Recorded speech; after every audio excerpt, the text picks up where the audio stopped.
अध्याय 4। चाबियों का रखवाला। भड़ाम। किसी ने दोबारा दरवाजा खटखटाया। डडली चौंक कर जागा। बम कहाँ फटा? उसने मूर्खों की तरह पूछा। तभी उनके पीछे धमाका हुआ और वर्नॉन अंकल कमरे में फिसलते हुए आए। उनके हाथ में राइफल थी। अब सबको पता चल गया कि उस लंबे पतले पैकेट में क्या था जो वे खरीद कर लाए थे। कौन है? वे चिल्लाए। मैं तुम्हें चेतावनी दे रहा हूं, मेरे पास बंदूक है। कुछ पल खामोशी रही, फिर धड़ाक। दरवाजे को इतनी ताकत से धक्का दिया गया कि उसके कब्जे उखड़ गए और जब दरवाजा जमीन पर गिरा तो उसकी आवाज ने कान के पर्दे हिला दिए। दरवाजे की चौखट पर एक भीमकाय आदमी खड़ा था। लंबे खिचड़ी बालों और जंगली उलझी दाढ़ी की वजह से उसका चेहरा लगभग पूरी तरह से छुप गया था, परंतु उसकी आंखें काले बीटल की तरह उसके बालों के बीच से चमक रही थीं। भीमकाय आदमी को झोपड़ी में घुसने के लिए अपने शरीर को सिकोड़ना पड़ा और अंदर आते समय वह झुक गया ताकि उसका सिर छत से न टकरा जाए। उसने झुककर दरवाजा उठाया और उसे आसानी से दोबारा चौखट में लगा दिया। बाहर से आ रही तूफान की आवाज अब थोड़ी कम हो गई। वह मुड़कर उन लोगों को देखने लगा। कोई एक कप चाय पिलाएगा? सफर आसान नहीं था। उसने सोफे की तरफ कदम बढ़ाए जहां डडली दहशत के मारे जमा बैठा था। मोटे थुलथुल, दूर हट, अजनबी ने कहा। डडली ने चूं चूं जैसी आवाज निकाली और अपनी माँ के पीछे छुपने के लिए दौड़ लगा दी, जो डरी हुई और सहमी सी वर्नॉन अंकल के पीछे दुबकी हुई थी। और ये रहा हैरी, भीमकाय आदमी ने कहा। हैरी ने उस खूंखार जंगली धुंधले चेहरे को देखा। भीमकाय आदमी की बीटल जैसी चमकती आंखें मुस्कुरा रही थी। हैरी, हमने तुम्हें तब से नहीं देखा जब तुम बहुत छोटे थे, भीमकाय आदमी ने कहा। तुम काफी हद तक अपने डैडी की तरह दिखते हो, परंतु तुम्हारी आंखें बिल्कुल तुम्हारी मम्मी की जैसी हैं। वर्नॉन अंकल के मुंह से एक अजीब सी खरखराती आवाज निकली। मैं कह देता हूं अब तत्काल यहाँ से चले जाएं, सर, उन्होंने कहा। आप जबरदस्ती घुस आए हैं, आपको ऐसा नहीं करना चाहिए। अपना मुंह बंद रखो टसली डरपोक कहीं के, भीमका आदमी ने कहा। उसने सोफे के पिछले हिस्से की तरफ हाथ बढ़ाया। वर्नॉन अंकल के हाथ से बंदूक छीन कर उसे इतनी आसानी से मोड़ दिया जैसे वो रबड़ की बनी हो, और फिर उसे कमरे के कोने में फेंक दिया।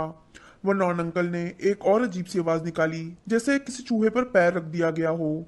भीमकाय आदमी ने डसली परिवार की तरफ पीट करते हुए कहा। हैप्पी बर्थडे हैरी, हम तुम्हारे लिए कुछ लाए हैं। शायद रास्ते में कहीं हम इसके ऊपर बैठ गए होंगे, पर लगता है इसका स्वाद अच्छा ही होगा। अपने काले ओवरकोट की अंदर वाली जेब से उसने थोड़ा दबा हुआ पैकेट निकाला। हैरी ने कांपते हाथों से उसे खोला। अंदर एक बड़ा चिपचिपा चॉकलेट केक था जिस पर हरी चाशनी में लिखा था, हैप्पी बर्थडे हैरी। हैरी ने भीमकाय आदमी की तरफ देखा। वो कहना चाहता था धन्यवाद, परंतु यह शब्द मुंह तक आते आते गुम हो गए और उसके मुंह से धन्यवाद के बजाय यह निकला, आप कौन हैं? भीमकाय आदमी हंसा। सही बात है, हमने अपना परिचय तो दिया ही नहीं।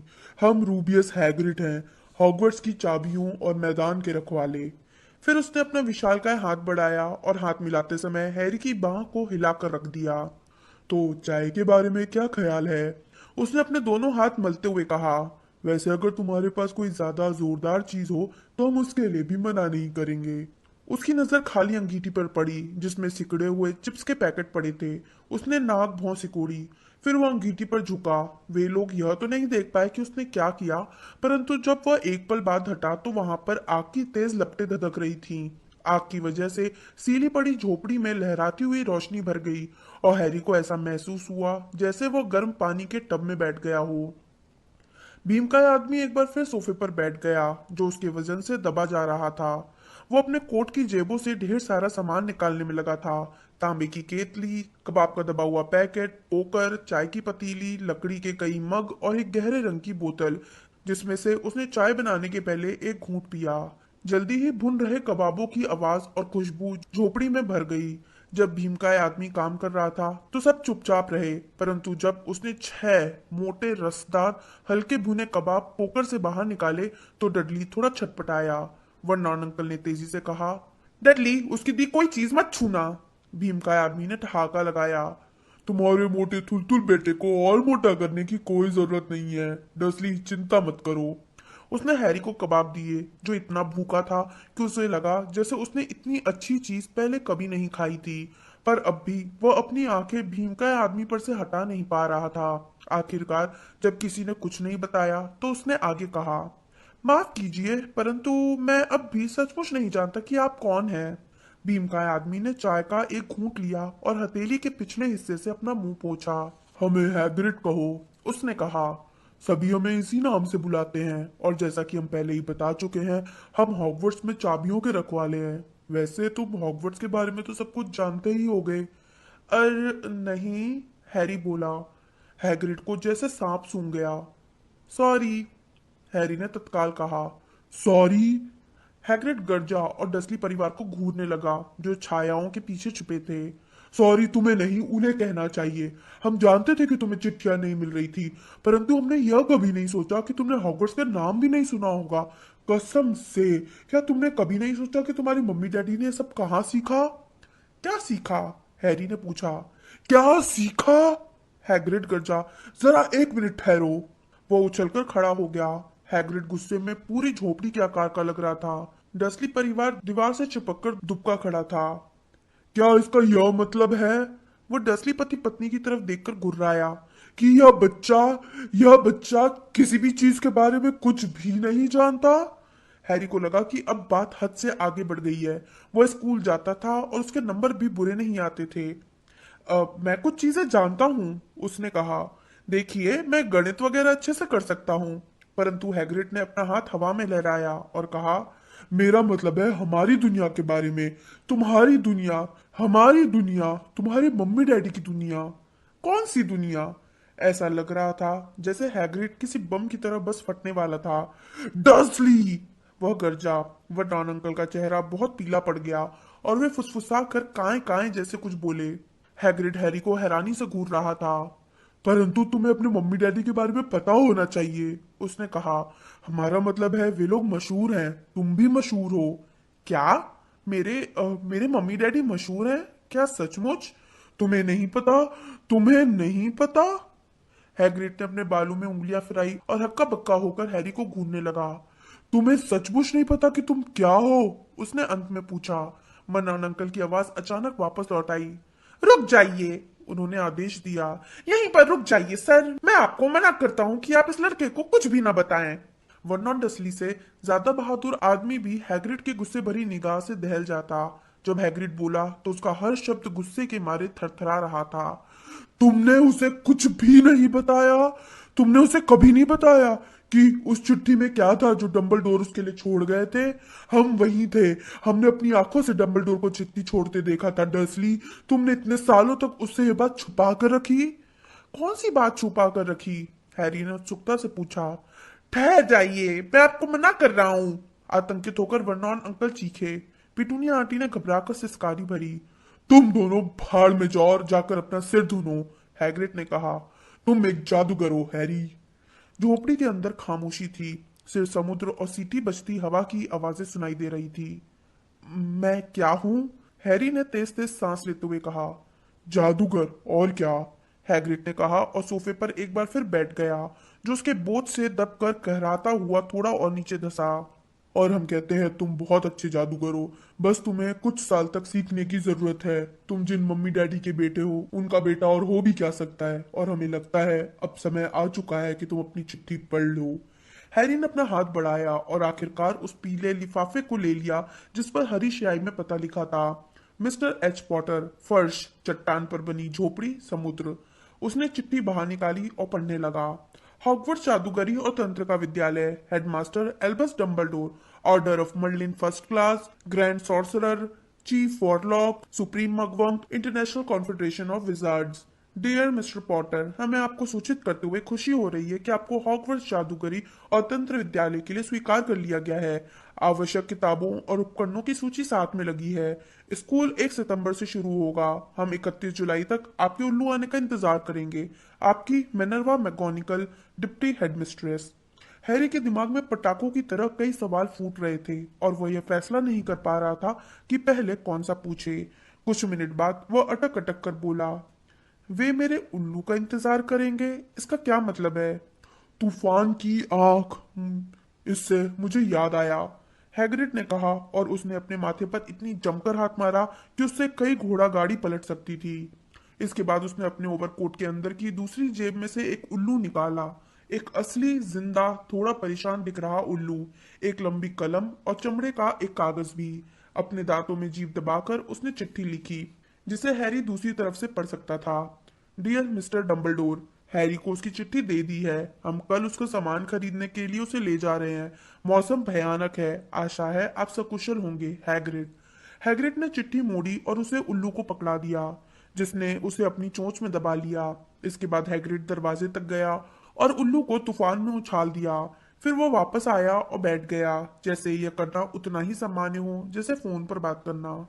हैरी को ध्यान आया कि उसका मुंह खुला हुआ है और उसने उसे तत्काल बंद कर लिया। हम कहाँ थे? हैग्रिड ने कहा, परंतु उसी समय वर्नॉन अंकल आग की रोशनी में आगे आए। उनका चेहरा राग जैसा था, परंतु वे बहुत नाराज लग रहे थे।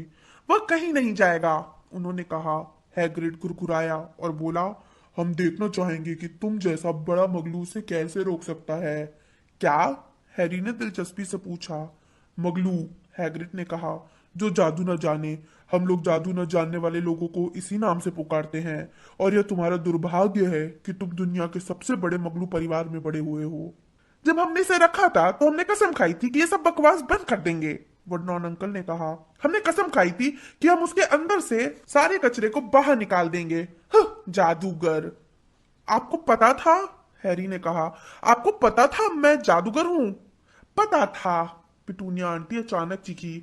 हाँ, पता था, बिल्कुल पता था। तुम जादूगर कैसे नहीं होते, क्योंकि मेरी पागल बहन भी तो यही थी। उसे भी इस तरह की चिट्ठी मिली थी और वह इसी स्कूल में चली गई थी। छुट्टियों में जब वह घर आती थी तो उसकी जेब में मेढक के बच्चे भरे होते थे और वह चाय के कप को चूहे में बदलती रहती थी। मैं ही अकेली ऐसी थी जो उसकी असलियत जानती थी। वह दीवानी हो गई थी, परंतु मेरे मम्मी डैडी तो खुशी से फूले नहीं समा रहे थे। अरे नहीं, हमारी लिली तो ये थी, हमारी लिली तो वो थी। उन सबको तो गर्व था कि उनके घर में भी एक जादूगरनी थी।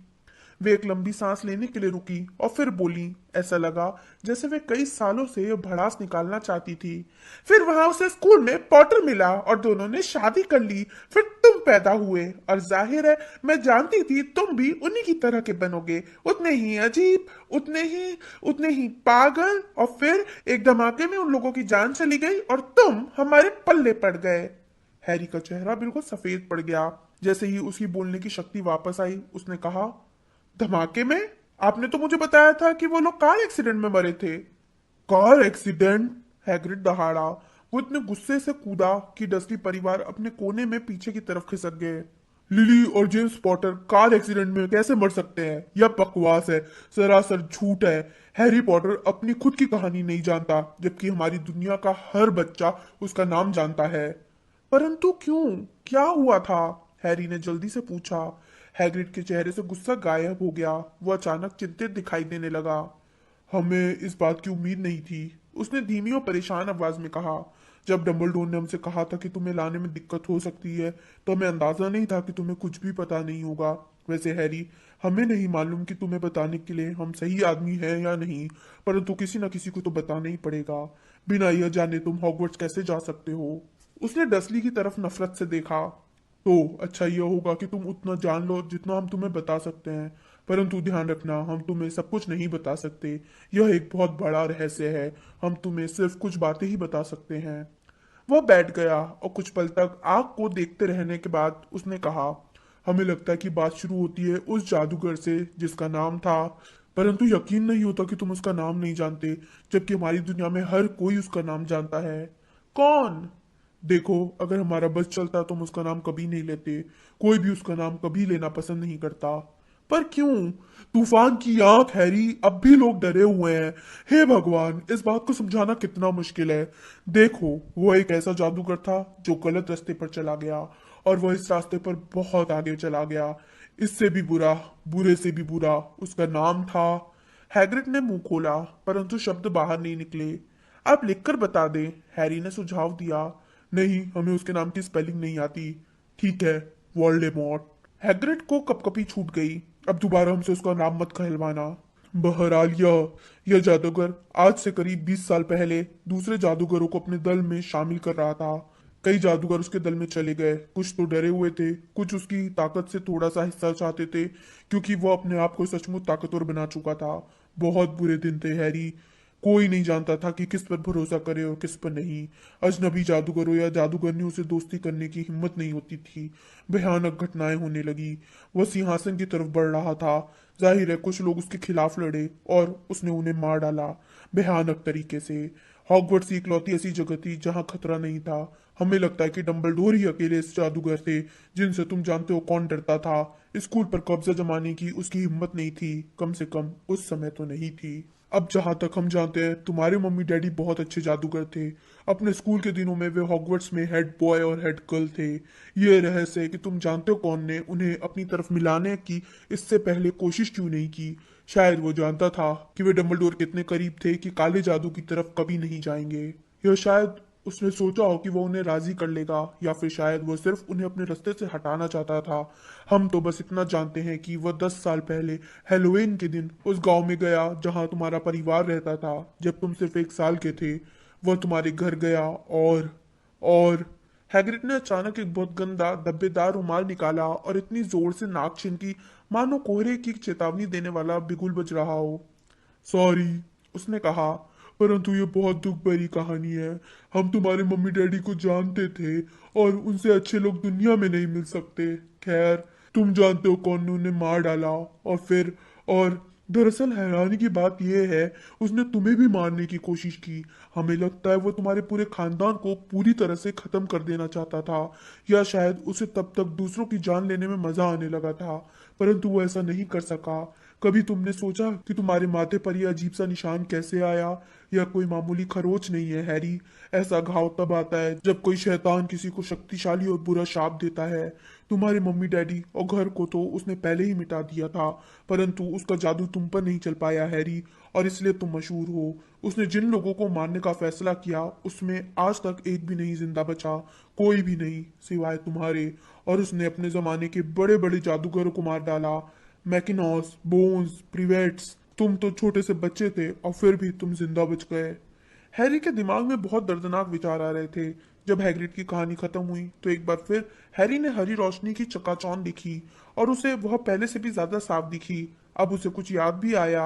जीवन में पहली बार एक तेज, भावहीन, क्रूर हंसी। हैग्रिड उसे दुख भरी निगाहों से देख रहा था। तबाह हो चुके घर में से तुम्हें हम खुद निकाल कर लाए थे, डंबलडोर के कहने पर। फिर हम तुम्हें इन लोगों के पास लाए। बकवास बहुत हो चुकी, वर्नॉन अंकल ने कहा। हैरी उछल पड़ा। वह लगभग भूल ही गया था कि डर्सली परिवार भी वहां पर था। निश्चित रूप से ऐसा लग रहा था जैसे वर्नॉन अंकल की हिम्मत वापस लौट आई थी। वे हैग्रिड को खा जाने वाली नजरों से देख रहे थे और उनकी मुट्ठी तनी हुई थी। अब कान खोलकर सुन लो लड़के, उन्होंने गुस्से से कहा। मैं मानता हूं कि तुम थोड़े अजीब हो, परंतु इतने अजीब भी नहीं कि जमकर पिटाई करने से तुम्हारा इलाज ना हो सके।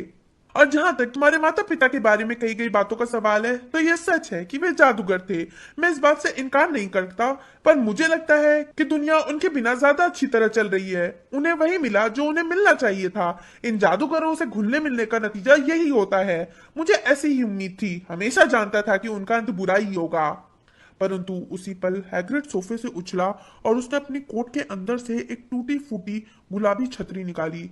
इसे वर्नॉन अंकल पर तलवार की तरह तानते हुए उसने कहा, हम तुम्हें चेतावनी दे रहे हैं डसली, हम तुम्हें चेतावनी दे रहे हैं। आगे एक भी शब्द कहा तो। दाढ़ी वाले भीमकाय आदमी के हाथ में छतरी की नोक भाले की तरह दिख रही थी।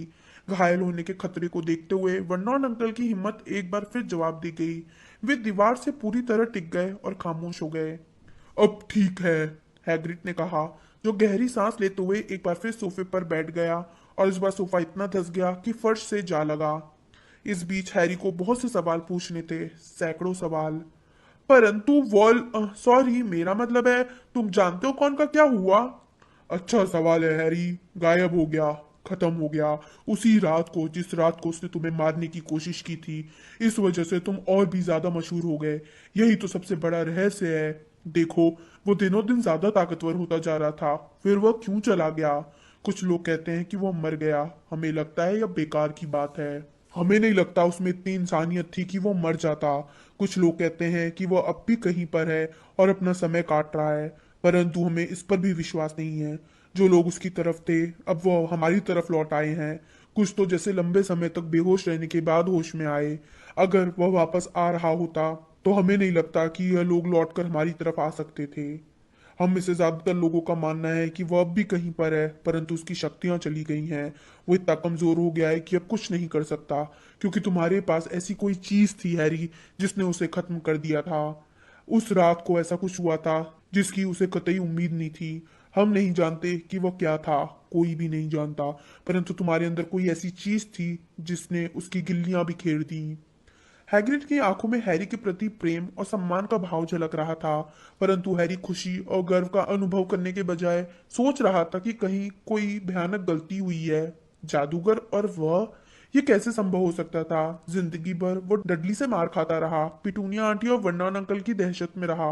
अगर वो सचमुच जादूगर होता तो जब वे लोग उसे अलमारी में बंद रखते थे तो वे मस्सेदार मेढक में क्यों नहीं बदल जाते थे? अगर उसने कभी दुनिया के सबसे बड़े जादूगर को पछाड़ दिया था तो फिर डडली उसे हमेशा फुटबॉल की तरह किक कैसे मारता था?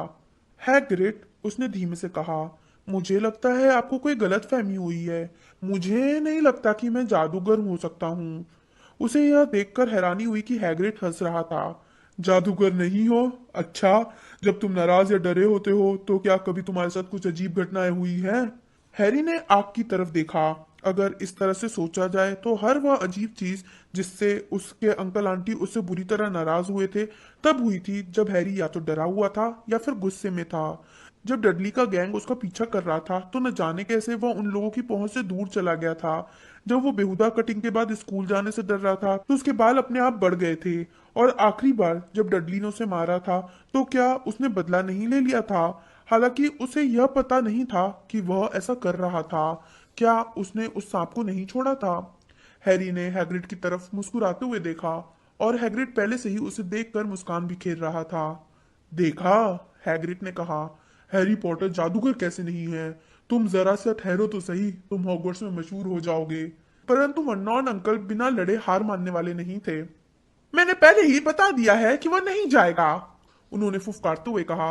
वह स्टोन वॉल हाई स्कूल में पढ़ने जा रहा है और इसके लिए उसे हमारा एहसान मानना चाहिए। हमने वे चिट्ठियां पढ़ी हैं और उसे बहुत सी वाहियात चीजें चाहिए, जादू मंत्र की किताबें, जादुई छड़ी और पता नहीं क्या। अगर वो जाना चाहता है तो तुम्हारे जैसा बड़ा मगलू भी उसे नहीं रोक सकता, हैग्रिड गुर्राया। लिली और जेम्स का बेटा और हॉगवर्ट्स ना जाए? तुम पागल हो गए हो? उसका नाम तो वहां उसी दिन लिखा गया था जब वो पैदा हुआ था। वो दुनिया में जादूगरी और तंत्र के सबसे अच्छे स्कूल में जाएगा। 7 साल वहां रहने के बाद वो खुद को पहचान नहीं पाएगा। वो अपनी तरह के बच्चों के साथ रहेगा जो यहाँ से बहुत अच्छा रहेगा, और वो हॉगवर्ट्स के महानतम हेडमास्टर एल्बस डम्बलडोर की देखरेख में जादू सीखेगा। इसे जादू करतब सिखाने के लिए मैं किसी सन की बुड्ढे को पैसे नहीं देने वाला, वर्नॉन अंकल सीखे। परंतु अब उन्होंने हद पार कर ली थी। हैग्रिड ने अपनी छतरी उठाई और सिर के ऊपर घुमाया और गरजती आवाज में कहा, कभी भी हमारे सामने एल्बस डम्बलडोर की बेइज्जती मत करना। हवा में झूलती छतरी को खट से नीचे लाते हुए उसने उसकी नोक डडली की तरफ कर दी। एक जामुनी रोशनी चमकी, पटाखे की जैसी आवाज हुई, एक तेज चीख सुनाई दी और अगले ही पल डडली अपनी जगह पर नाचने लगा। उसके हाथ अपने मोटे पुत्तों पर रखे थे और वो दर्द से बिलबिला रहा था। जब उनकी तरफ उसने पीठ की तो हैरी ने देखा कि उसकी पैंट के छेद में से सूअर की मुड़ी घुंघराली पूंछ बाहर लटक रही थी। वर्नॉन अंकल दहाड़े। पिटूनिया आंटी और डडली को दूसरे कमरे के अंदर धकेलते हुए उन्होंने हैग्रिड को आखिरी बार दहशत भरी निगाहों से देखा और अंदर घुसने के बाद दरवाजा धड़ाम से बंद कर लिया। हैग्रिड ने अपनी छतरी की तरफ देखा और अपनी दाढ़ी थपथपाई। हमें अपना आपा नहीं खोना चाहिए था, उसने अफसोस से कहा, परंतु यह वैसे भी पूरी तरह से नहीं हो पाया। हम उसे सुअर में बदलना चाहते थे, परंतु हमें लगता है वो पहले से ही इतना सुअर जैसा था कि उसमें ज्यादा कुछ बदलाव नहीं आ सकता था। उसने अपनी घनी बाहों के नीचे से हैरी को कनखियों से देखा। वैसे अच्छा होगा अगर तुम हॉगवर्ट्स में ये बात किसी को न बताओ, उसने कहा। सच कहे तो हमें जादू करने की मनाही है। हमें थोड़ा बहुत जादू करने की छूट दी गई है ताकि हम तुम्हारा पीछा कर सके और तुम तक चिट्ठियां पहुंचा सके। यह भी एक कारण है जिस वजह से हम यह काम करने के लिए उतावले थे। आपको जादू करने की इजाजत क्यों नहीं है? हैरी ने पूछा। वह ऐसा है, सच तो यह है कि कभी हम भी हॉगवर्ट्स में थे, परंतु हमें वहां से निकाल दिया गया। हमारे तीसरे साल में उन्होंने हमारी जादुई छड़ी के 2 टुकड़े कर दिए, परंतु डंबलडोर ने हमें वहां पर रखवाले के रूप में रहने दिया। डंबलडोर महान है। आपको वहां से क्यों निकाला गया? अब बहुत देर हो चुकी है, कल हमें बहुत सा काम करना है, हैग्रिड ने जोर से कहा। कल शहर जाना है और तुम्हारी किताबें और बाकी का सामान लेना है। उसने अपना मोटा काला कोट उतारा और हैरी की तरफ उछाल दिया। तुम इसे ओढ़कर सो सकते हो, उसने कहा। अगर ये थोड़ा हिले डुले तो परेशान मत होना। मुझे लगता है किसी जेब में एक दो चुईयां होंगी।